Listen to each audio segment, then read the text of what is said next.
Hi guys, welcome back to today to He Said, She Said, Primos Edition.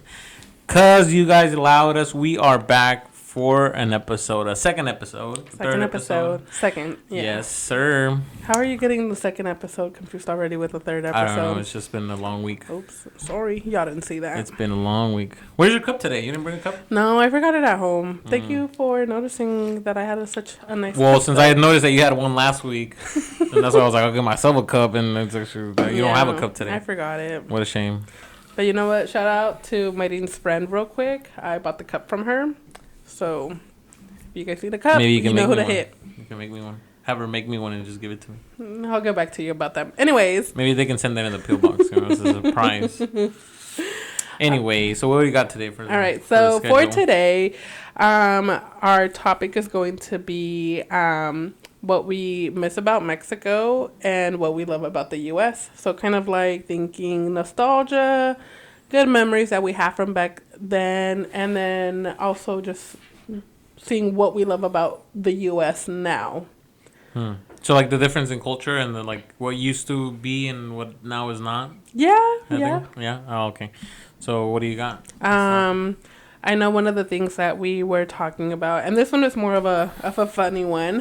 How when you visit Mexico, it's just stuck on my head because this is something we talked about. Was the whole toilet paper thing, and I just blinked. Sorry. That you miss about the toilet paper. Well, actually, I have a good story about the toilet paper. So let me tell you guys a quick story. Well, I'll keep it. I don't know. Is it the story that I think you're gonna say? Maybe, but it's kind of embarrassing.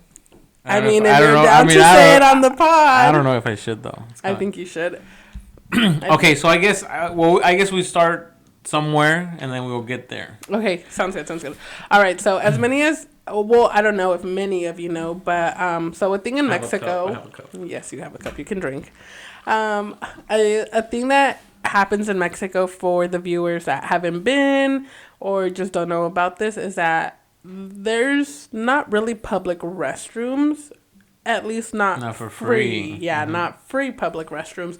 So in Mexico, when you want to use a public restroom, you have to pay for toilet paper. And it all depends on the price, I guess, too, that you pay. And how many actual slices of paper you get. Not slices, how many squares of paper you get. How many squares you get. And then that's dangerous. That's kind of where I was going at earlier. Yeah. I know me personally, growing up as a kid, like, I would be actually scared of going to the bathroom in public because I feel like I would not get enough toilet paper. Just in general, doesn't matter what I was going to the bathroom for. But I would just be scared that I just would not have enough. And I think actually in Mexico, even in general in Mexico, like it's weird. How do you call it? Like las comodidades that you have in the U.S. versus what's actually in Mexico.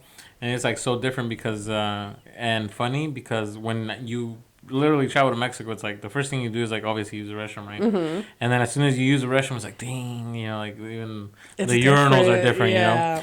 But then the thing also too, at my grandma's house, the door for the bathroom is a lamina. Yes, but so if you fart, everybody hears it. That thing has some bass. Really loud.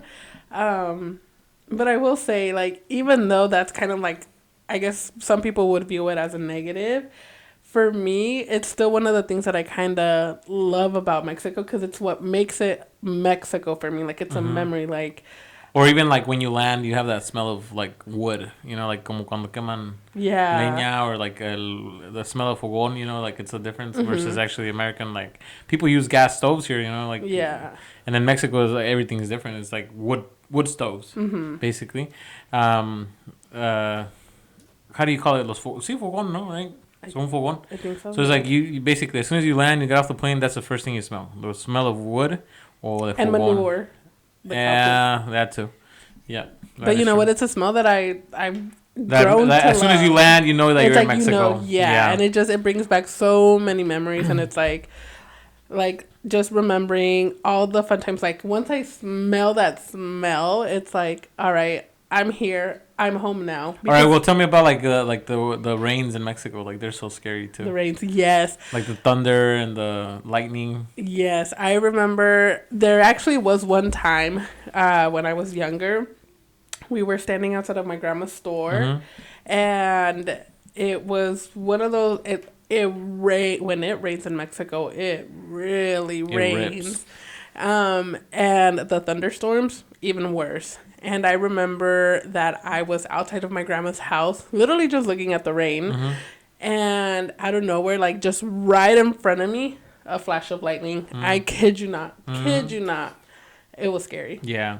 Well, I also have a story. It's like, in Mexico, like, okay, so I used to like cohetes a lot, like fireworks in Mexico, because obviously they're not regulated as much as here in the U.S. Like the 4th of July fireworks have nothing to do with the fireworks in Mexico, and it's like I would love to go to Mexico just for that reason too, because I was able to buy fireworks, Yeah. or las brujitas that they call it, or cohetes de trueno, which are a little stronger. And I remember when I was, it's a really vague. It means like kind of blurry, right? Yeah, like So yeah. like yeah, so it was kind of like a vague memory where it was like when I was like 3 years old, the first time I ever went to Mexico with my dad, and we landed, and then we kind of settled in with the family, and then I started liking like that. I think that was the first time I ever got presented into like fireworks, or las brujitas that they call them. Like they're just like a splash of light for little kids, but they're still dangerous. Obviously, if you don't know how to throw them right, or if you hold them too close and they turn on, they could ignite in your hand.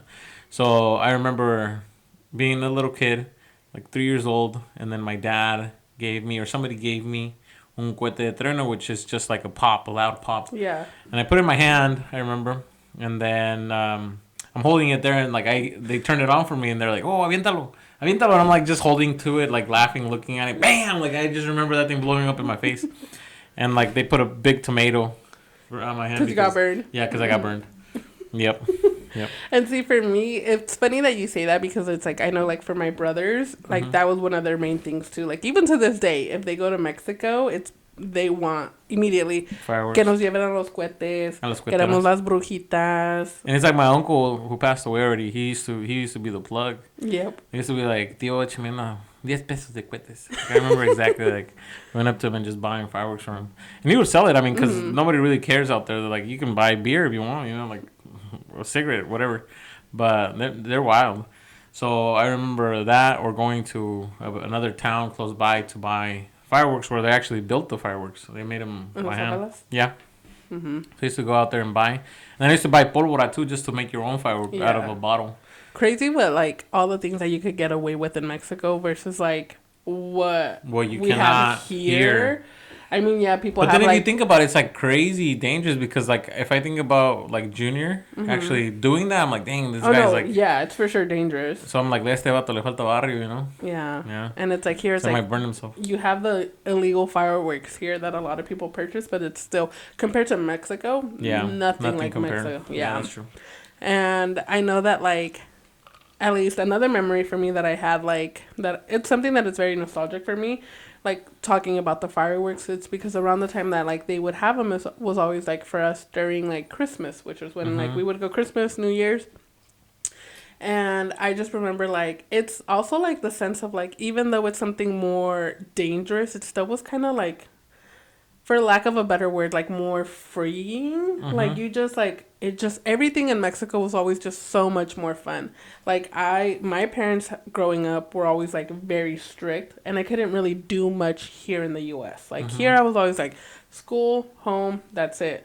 Family parties, maybe every now and then they would let me hang out with you guys once I, like, was a little bit older. But as a kid, it was always, like, just those two things. Which actually I don't remember too well. Your dad being too strict like that. No, my dad was so strict. I can't believe you didn't see that. But yeah, they were both very strict. Shout out to you. You're probably watching this. At home. He's talking In smack the about truck. you. Anyways, so yeah. So being in Mexico, it just was like something that for me was like always just very freeing, because it's like even my parents were like more relaxed, and like they were like, all right, like she can do what she wants. Like if she wants to go play with fireworks, she can go do that. She's with her cousins, like out in the street. Like just having fun, and especially because everybody in the rancho, like everybody knows everybody. It's Mm-hmm. different from here where it's like you don't know who your neighbors are, you don't know who you live It's next like behind to. closed doors is another story. Yeah. Well, the thing also too in Mexico, it's like I remember when I was a kid.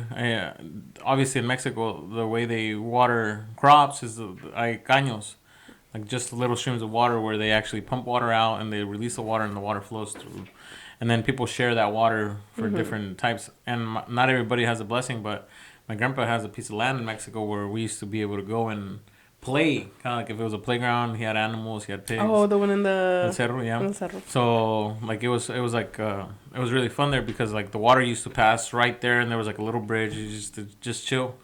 No, I'm pretty sure there's like pictures of us. Yeah, somewhere in where... like in the middle of the stream, just kind of chilling. Yep. And then mi tia, like I remember mi tia like taking us, like she would go up and to El Cerro a lavar ropa en esos caños, and like I would just swim in la pileta, Yes, just chilling that in was there. always so I was like fun. 6 or 7 years old. Yeah. And it's funny because it's like how that's something that isn't like it wasn't something that they took for granted. It's something that they actually needed. But for us, it was like that was just was a just way for fun. us to have fun. Mm-hmm. And it's like if you compare it to kids here in the U.S., like especially nowadays, it's like oh we need like the PlayStations, the laptops, the iPads. Well, I don't think. I think at that time, like it was like more. I think we have a. Well, you definitely had to have fun with what was on the outside. Yeah, that, and I think we had both of like both worlds. I think, like at least in my opinion, at my age point, where it's like I still have a little bit of like the old school, kind of old school games, but then started new school, kind of like when that PlayStation, not the PlayStation 2, but like the Nintendo 64 Oh was my out. god, I loved when you had the And- Nintendo. And then it's like it just kind of drifted, But before that, before the Nintendo, it was kind of like just You played with with your whatever you can friends find. outside, Like it was like a las canicas or whatever you can. I used to. I've never been a big fan of playing canicas, but I used to sell canicas to the guys playing canicas. So it's like I was like on the sell side ever since I was little, not really necessarily playing it, but I was selling it. Actually, I have a fun story that when I was little. So growing up in Mexico as well, like I said before, I used to go seasonally during summer, and I used to buy. Why I always try to make money in some way, shape, or form, even since I was little. And then my grandma, obviously, she's always had a store. She was probably one of the very first initial persons, and where we're from, to have a store. So she was somewhat successful at that when she was much younger. So then I would always ask her for money, and she would say like, "Oh, yeah, no hay," or whatever. Like I used to have a 10 pesos allowance, 10 pesos. Right now it's like 50 cents, about 50 cents a day. That was my allowance. So I was like, man, I need more than 10 pesos, But so I was like always trying to find a way to find more money. So then I remember her like buying me these rifas where you would go to people and sell them a rifa. They would scratch a number, and whatever number that thing came up, then that's their price. So I used to sell them, I think, for 1 peso. I used to buy them for 35 pesos, and it had 60 or 70 tickets. So I used to make like 30 pesos off of it. So then I would take that money and spend 30 pesos and then sell another rifa.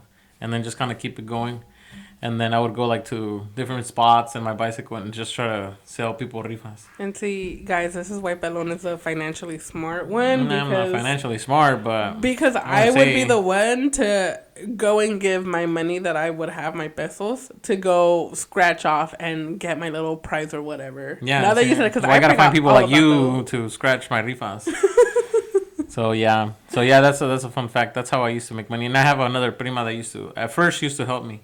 So we actually, the first one that we ever did, I tried to make it myself because I saw somebody at a store that had it, and then there was a main prize in every rifa. There was like a main prize, which was a big prize, but it was just there for like people to want it, like not win it. It was the prize. The main prize was for the person in charge of the rifa. Yeah. Which was me. But then once I was done with the rifa, sometimes it was like a cassette, sometimes it was like a balloon, or like a huge balloon, or some sort of bigger item. So then I used to go then and sell that item for like another 10 or 15 pesos additionally. And then, yeah, so I would make a little bit of extra cash. Look at you. Always such a hustler since the beginning. I don't like to brag about it. But, yeah. And I also had a lot of experiences with bicycles in Mexico. So it's like I used to drive. I had like a small bicycle. But back then, like I said before, the roads, there was no roads actually in el rancho. We just call it el rancho. So back then it was used to be like paved, badly paved roads. It literally was just dirt, rocks. Yeah. That was the road. Yeah, that was the road. So then they had these makeshift like bumps that like you can actually like The speed bumps? the speed bumps because Yeah. people would like fly through them or pasaban los camiones like that people were taking to Salamanca. There's actually some places where they manufacture the caskets for dead people. Oh, Like in La another Colonia? yeah, like another ranchito más para adelante. So then those camiones would pass by and it's like just to slow them down, but they were huge bumps. So I used to fly in those bumps and like I don't know how many times I've ate it. Like I ate it tons of times. No, I'm So- pretty sure I as well. Especially with all the bikes that my grandpa would keep in. No, oh, let me tell you about that one. So my grandpa's another story. So also my grandpa obviously, as you know, he was also like a flipper. You can say like I don't know if you would call it like an entrepreneur, like some sort. Because my grandma used to have the store. So Yeah. my grandma used to be a what do you call like a comerciante, I guess you can say, like for ish. Yeah. For the store. And then my grandpa was more on the side like, oh yeah, I have a bicycle, I'll trade it for the sheep. You know, or if I have a sheep, I'll trade it for the Yeah. cow and I'll give you like some money on top of that. Or I have the cow now, I'll trade it for a car. And I think I might get that sense of sell side kind of thing from them because it was always there, you know. So I don't know if it just passed on to me or if it was It could also be like something that, especially because you were going every summer, that it's just something you saw them do that you kind of just caught on to it as well, you know? yeah, either that or it's just kind of like in the blood, you know. So Well, then, like I said, then there's me, because I definitely didn't pay attention to that. If somebody were to ask me what my grandpa did, oh, he's a farmer. That's, well, yeah, he's a farmer, but he's also like a like a flipper. I guess like we just kind of barter his way up, and he might barter himself way down. Like you never know. Like it's a deal to be made, you know. So, Yeah. So it's like como puedes ganar, puedes perder. So it's just like it's out in the open. Like if it's actually makes a profit or if it doesn't. But he would that was his life. Like and I also know he did some farm work and some other stuff that he talked to me about. But yeah, for the most part, that's kind of his later years. That's kind of what he did. Yeah. Okay. So what do you got in Mexico? What kind of stories you Well, got? for Mexico, I mean, like I said, it's just a lot of it was really just as a kid being able to be just more free and enjoy my time out there for the same reason that it's like here in the US it was always just like being at home. That was straight up my childhood. If I wasn't at our tia's house, I was just at home. Or weekends was always like a family party if there was one. If not, literally at home. Unless, I mean, every now and then we would take like the family vacation. But for the most part, like I just remember every year being so excited to go to Mexico for December and January because it's like we had the posadas. Oh we yeah, had posadas Navidad are with another the thing family. too. Oh yeah. Like, and then New Year's, like, it was always just such a fun time because it's like the whole community would gather together. And that's something that I never really felt like I had here was the sense of community within like everybody around here. Yeah. And it's like, I know that that's a very different thing, like, that you can say, like, from Mexico to the U.S. And I kind of like the topic where you touched de las posadas because if you think about it here, I mean obviously we try to make posadas. That's a yearly thing that we try to make, but obviously it's not as big as the Mexican community or in Mexico, you know, because in Yeah. Mexico they have the posadas. It's like okay, anybody and everybody comes, you know, like the door is open to anybody. And they get huge. So it's like they give out candy, they give out food, Yeah. possibly, or maybe even pan con what do you call it, chocolate. Yeah. But it's something, you know, and then a bunch of piñatas. So it's more of a traditional, you know, and I guess it falls back more into like the Catholic. Yeah, but I mean, because I was gonna say like even like so for the viewers in our rancho we have this thing called La Fiesta de San Ramon. It is to celebrate like a saint, but it's like it's everything else around it that just makes it so much fun. Like we would have the bailes, we have like the little fair goes, like all the puestos. Yeah. Like it's something just so Something fun. unique and different. That it's like you don't really get to experience that here. Yeah, and I actually over the years, it started to get bigger and bigger. There's some people from where we're from that actually go around and collect funds and then just kind of help create the Fiesta de San Ramon bigger. And it's really nice. So it's something that it's interactive with even the families there. That or you can win prizes and things of that nature. They also have like fairs. But other than that, I mean, yeah, it's really nice. Actually, they have the El Castillo, which is made out of fireworks. El Toro, which I think El Toro is actually more on the 15th of como para el 15 de septiembre, ¿no? For O el 14 es el 15 o el Día del Grito. I think it's 15th going into the 16th. But I think it's mostly for that day. El del Toro. No, they also did it. They do it for New Year's too, though. Yeah. Yeah. Yeah, and then ¿cuándo es la colación? Because they do la colación, but es el día de Navidad, ¿no? 24th hitting midnight into 25th. Yeah, and then like it's kind of like of a Halloween. Yeah, like a lot of people don't know that. Like even in Mexico, because now that you bring that up, I know that my grandparents. So we went to Mexico I went to Mexico in December of last year, and my grandparents, my mom's parents, who are in Michoacan, they came to visit us in Guanajuato, where my dad's from. And like my grandma had no idea what the colación was. She didn't, because that's not a thing in Michoacan. Yeah, that's not a thing in Michoacan. Yeah. So it was really cute seeing her like being so happy and excited to go with us. And essentially for the viewers that don't know, la colación, it's something that you basically go house to house and kind of like Halloween. And you basically like there's a baby Jesus that you give a kiss to, and then they will either give you like crackers and candies, something of that sort. Something within that line. Yeah, like candies. Like if it was Halloween, like they'll just give you a handful of those Halloween, animal but crackers. to celebrate Jesus' birthday, pretty much. But you have to kiss Jesus. You have to kiss the Jesus baby. It's like a little anything, ceramic one, yeah. Yeah. And I wonder how many COVID goes around with the... No, honestly, yeah. Like it's probably not clean to do that. It was definitely not clean. Like, I see you gotta take your sanitizer and just wipe it off now. You don't know who was kissing that baby Jesus. Yeah, clean baby Jesus' forehead. But it was even just fun, like, going around and doing that, because, like, I remember, like, going into all the houses, and, like, I feel like it even sort of became a competition to do the nacimiento. Like, it's like, what house is going to do it the best? Go out, all out. So basically, for those who don't know, nacimiento is obviously the birth of Jesus Christ.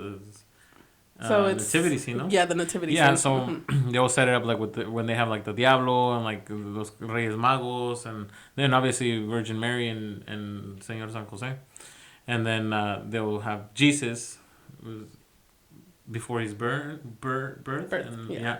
So then so it's pretty nice, and people compete, and they'll have like big nacimientos anywhere from, some people have small ones too.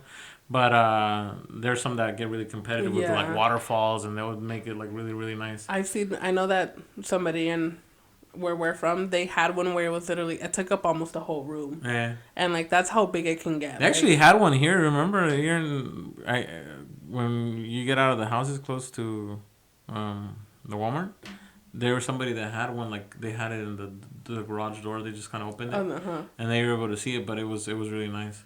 So it was like half of the garage was taken up. But obviously it's not like in Mexico, you know. Mexico is like you kind of walk around and you see everybody's houses, with sometimes you're like, oh wow, this guy's balling. Yeah, but yeah. So but one of the cool things from Mexico.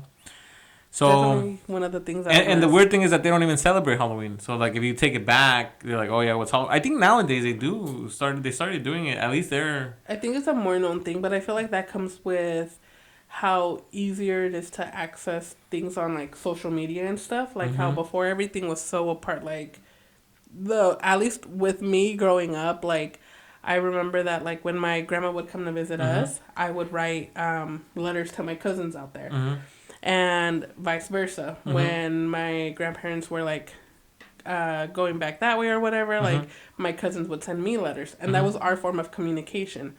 But now that we are older, it's like we have social media to connect. So I think it's like they see that we celebrate Halloween now. And so they kind of want to copy it. It's not recording. Are you kidding me? All right, guys. Sorry for the technical difficulties. Like I said, it is our second. Yeah, especially for our video listeners, You're gonna have to wait for the third episode. We're Yeah, gonna get ourselves a to see us again. We're gonna get ourselves a nice camera. I was waiting for this. I apologize. Okay, guys. Thanks for tuning in. Thanks for watching. Thanks for listening. I would say watch, but you guys are only gonna see part of this video. So stay tuned for the third episode. It will be much better. Thank you so much again for tuning in. Thank you guys. Have All a right. good night. Good night. Bye-bye. See you next time.